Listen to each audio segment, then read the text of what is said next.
તો વિરામ બાદ આપનું સ્વાગત છે। આગળ સમાચારોમાં વાત કરીએ તો પેટ્રોલ ડીઝલના જથ્થાને લઈને પુરવઠા વિભાગનો પરિપત્ર છે।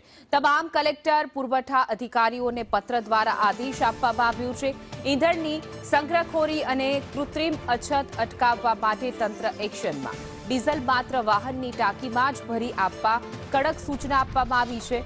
બેરલ કે અન્ય કોઈ પાત્રમાં પેટ્રોલ ડીઝલ આપવા પર પ્રતિબંધ।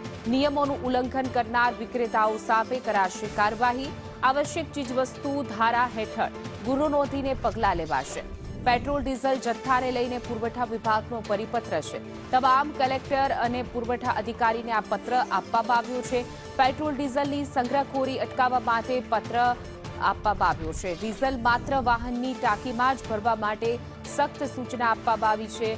બેરલ અને ગરબા ભરતા જે તત્વો છે એના પર પ્રતિબંધ મૂકવા માટેની વાત છે। જો કે કોઈ વિક્રેતા સંગ્રહખોરી કરશે તો તેની સામે કડક કાર્યવાહી કરવામાં આવશે।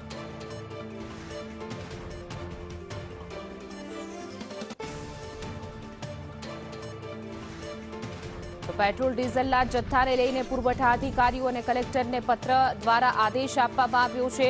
સંગ્રહખોરો સામે કડક કાર્યવાહીના આદેશ આપવામાં આવ્યા છે।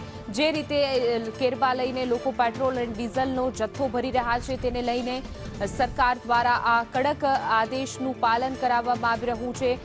અધિકારી અને સાથે જ પુરવઠા અધિકારીને પત્ર લખવામાં આવ્યો છે। કલેક્ટરને પણ આદેશ આપવામાં આવ્યો છે અને જે પેટ્રોલ પંપ ઉપર કેરબા અને કેનમાં જે લોકો પેટ્રોલ ડીઝલના જથ્થા લઈ જાય છે એના પર ઝડપથી પ્રતિબંધ મૂકવામાં આવે, જેના કારણે પુરવઠો જે છે તે મર્યાદિત રહે।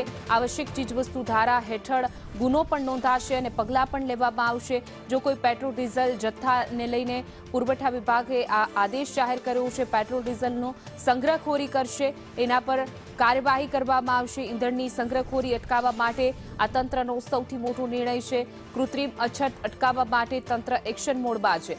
જોકે સતત સરકાર દાવા કરી રહી છે કે રાજ્યમાં પેટ્રોલ ડીઝલ સંપૂર્ણ માત્રામાં છે, પૂરતો જથ્થો છે, તેમ છતાં જોઈ શકાય પેટ્રોલ ડીઝલ પર ખેડૂતોની સાથે આમ જનતાઓની લાઈન લાગી છે। લોકો કેરબા લઈને પહોંચી જાય છે, જેના કારણે કૃત્રિમ અછત સર્જાઈ રહી છે અને એને જ ધ્યાનમાં રાખીને સરકાર અને તંત્ર એક્શન મોડમાં છે। તંત્રએ તમામ કલેક્ટર પુરવઠા અધિકારીઓને પત્ર દ્વારા આદેશ આપવામાં આવ્યો છે। વધુ વિગતો સાથે અમારા સંવાદદાતા હિરેન રાવલ જોડાઈ ગયા છે। જી હિરેન, કૃત્રિમ અછત જે સર્જાઈ રહી છે, પેટ્રોલ ડીઝલ લોકો કેરબા લઈને પહોંચી જાય છે અને લઈને હવે કડક કાર્યવાહી કરવાના આદેશ આપવામાં આવ્યા છે।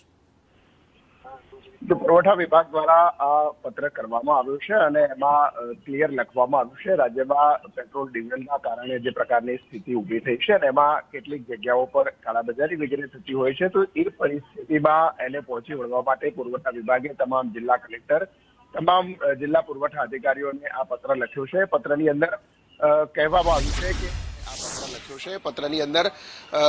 આવ્યું છે કે કાળાબજારી ન થાય તે પ્રકારનું ધ્યાન રાખવામાં આવે। સાથે તમામ પેટ્રોલ ડીઝલ પંપો જે આવેલા છે ત્યાંથી કોઈ પણ વ્યક્તિને વાહન સિવાય એટલે કે બેરલની અંદર અથવા તો અન્ય વાહન વસ્તુની અંદર પેટ્રોલ અને ડીઝલનો જથ્થો ન આપવામાં આવે એ પ્રકારની સૂચના છે તે આપવામાં આવી છે। આ સાથે જો કોઈ કાળાબજારી કરે છે, સંગ્રહખોરી કરે છે અથવા તો કૃત્રિમ અછત ઊભો કરવાનો પ્રયત્ન કોઈ પંપ પણ કરવામાં આવે છે તો પંપ માલિકો સામે પણ આવશ્યક ચીજવસ્તુ ધારા અંતર્ગત કાર્યવાહી કરવી એ પ્રકારની સૂચના આ પુરવઠા નિયામકની કચેરી દ્વારા તમામ જિલ્લા કલેક્ટરોને આપવામાં આવી છે। જી હિરેન, સમગ્ર માહિતી બદલ આપનો આભાર।